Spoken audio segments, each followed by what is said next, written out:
Welcome to World at Work TV. I'm Allison Avalos, and I'm joined today by David Gentleman and Justin Caruthers of Hay Group, and we're talking about global benefits trends. David, can you first start off and talk about some of the trends outside of North America? Right now, some of the trends that we're seeing are very dependent on where the overall markets are within their economic growth and how they're coming out of the various downturns that have happened over the last several years. If you think about some of the markets in Asia or in South America that are continuing to grow but pulling back a little bit, we have instances where a lot of companies are trying to make sure that they retain and attract their top talent.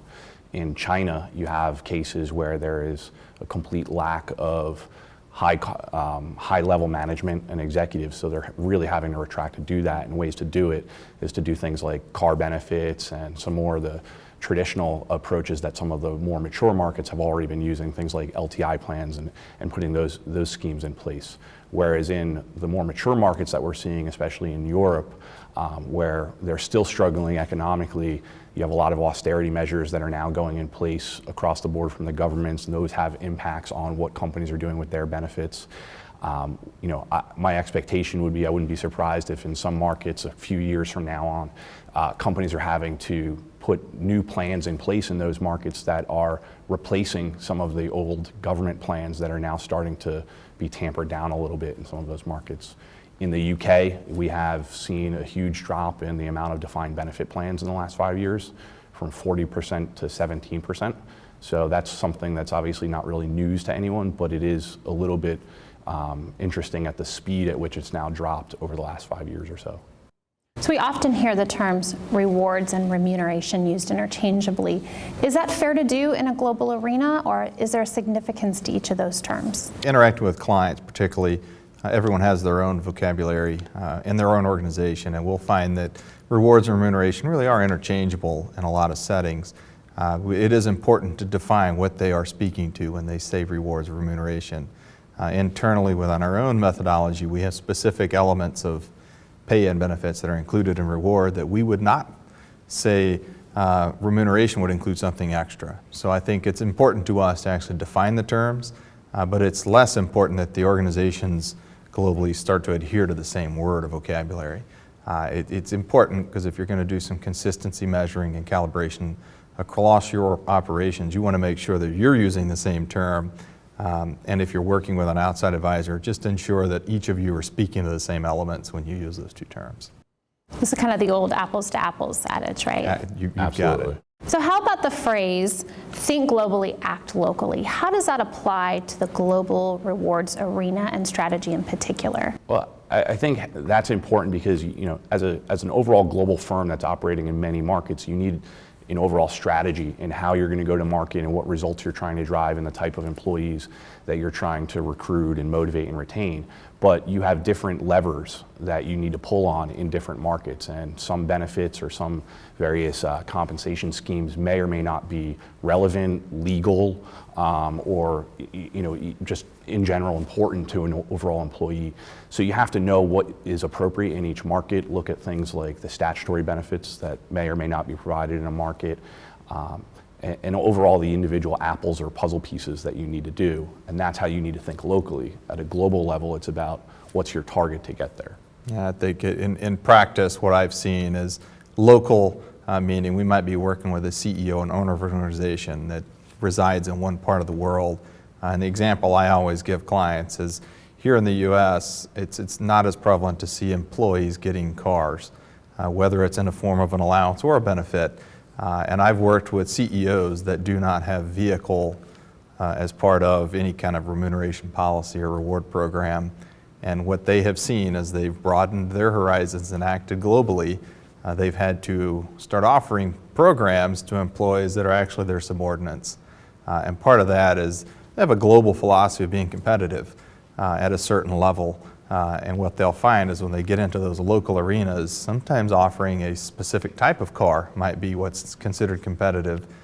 So a lot of times when I interact with board levels and with CEOs, it's interesting to see how some of the top executives may not have certain types of perquisites or benefits that when they go global and they start to interact in these localized markets, they'll find that those perquisites do actually start to appear. And if they're going to act locally, they'll provide them. And we've actually seen, some other lessons learned where companies are thinking globally, and they roll out a global long-term incentive plan that's very much based from a US stock or a UK stock, and they put it in some of the emerging markets for their local executives, and then all of a sudden the stock pops and the executives who never had LTI before up and retire. So there's a lot of different ways in which you can kind of push your global policy out, and if you don't have all the facts or what's common in the market, you're really doing yourself a disservice. I hear a lot of variety in terms of the unique solutions that might work for your organization, both globally and locally. Is there any consistent item? Is there a program or a practice that most organizations are leveraging or find as a key component? The consistency is when we're talking about salaries, incentive programs, and benefit programs, these are things employees expect to receive. So there is truly consistency, and this is the most impactful way that you can actually change behaviors, you can attract and retain employees, you can motivate the way they work or don't work based on these programs. So the consistent approach is employees all expect to be paid. That's why we perform a job.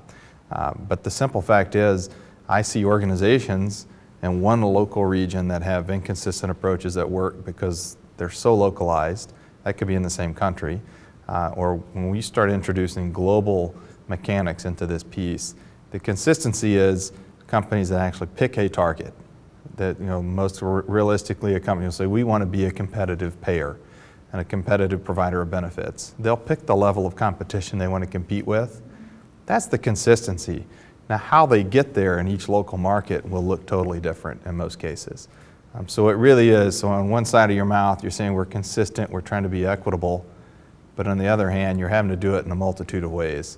So from each employee's perspective, it's hard to see the equity unless they see the overall value, the total package, and not just focus on one specific element that they either have or do not have compared to their peers across the ocean.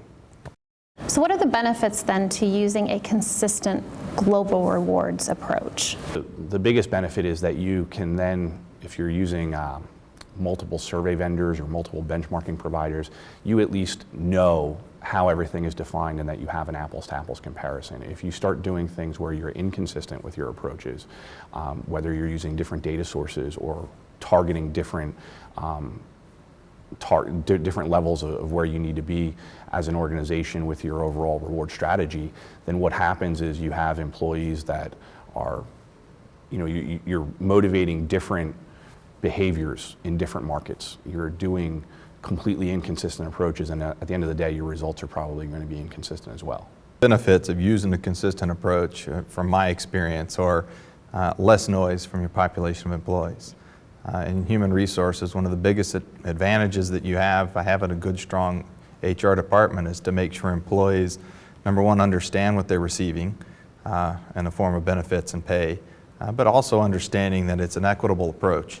And you have to be able to communicate that, and you have to be able to ensure your employees are being treated fairly and consistently across the organization. And I would say that it's even more challenging as you introduce a global economy and you start operating in different parts of the world, because communicating and making sure it's employees don't pick apart the program and think they're being treated unfairly. That's the number one key aspect of being consistent in an approach. Your organization has worked with many clients. What are some of the lessons learned as you've worked with organizations to create, implement, and perpetuate a global reward strategy? Yeah, the big lesson for me, the number one, I've got three, so we're going to go through three, but the number one thing I've seen is the best programs on the planet, the ones that I think are the fanciest, the most likely to be successful, will fail if they're not communicated properly. And that the communication properly is different and unique for every organization and every type of employee. So I think it's challenging, I think it's hard to do, but it's something that we must do as practitioners to ensure all of our work in designing and creating a strategy is actually delivered and communicated in a way that employees get it. Because if our employees don't get it, we wasted our time and resources. So this is big dollars that we're spending, and if it's not received well, we really are wasting time and resources. The second component that we see is I've never felt like we've had enough information. I consider myself to be a bit of a data nerd in just about any kind of aspect. I don't buy an appliance without doing research on that appliance, but when I work in global reward programs, there is not enough data out there. And we're a provider at our firm of data, and we still feel like we can never have enough. And I think that's just a signal of how ingrained we are at getting the right answer, but also being able to support it and deliver it. And part of supporting it is ensuring both our executives and our employees that this information is quality, it's been checked, and that it's not going to change from year to year to where we have to redesign or take away. We typically get accused of taking away programs from our employees because the market changed. If we don't have enough data, that tends to be more volatile. And a big lesson that I've learned, probably the most important one, is sometimes things are best uncovered. When we do these assessments of benefits programs, there are some things that we find that, quite frankly, no one in the organization may have known about. So I kind of throw that out there as a practical tip that sometimes if you look, you might find. I would say in the compliance measure, there are good things to find, but sometimes there's programs that are provided that the really good reason for it was very individualized, and it made sense at the time. But once you start to compare it across a very large organization, it might not make sense to everyone in the organization. I want to go back to something you both were speaking to earlier about thinking globally and acting locally. How about organizations that you've come across that felt like that approach of mainly thinking and acting locally is a better fit for them given the marketplaces that they work in, where their employees are based, and are struggling to see the benefits of a global approach to the reward strategy? How can you help, or what tips can you offer that can help organizations tune into the true opportunities of thinking more globally? I think the key aspect of that is if they're struggling with local focus, but they have a global strategy, a business strategy, the missing link that we typically find, if there really is a struggle there, is they haven't properly defined their people strategy to support that global business strategy. And quite frankly, that people strategy, it needs to be well thought out, and it needs to be supportive of where the company would like to go globally. And again, this is going to be unique to every organization. But until they get that figured out, it's very hard to have a benefits, a reward, a remuneration, whatever word you use, it's very hard to have that plan in place to support something that's not very well thought out. So that's the missing link that we typically find. Once they can package that up and really communicate it well, both to themselves and their employees, we tend to find things start to gel together. Thank you both. For World at Work TV, I'm Allison Avalos.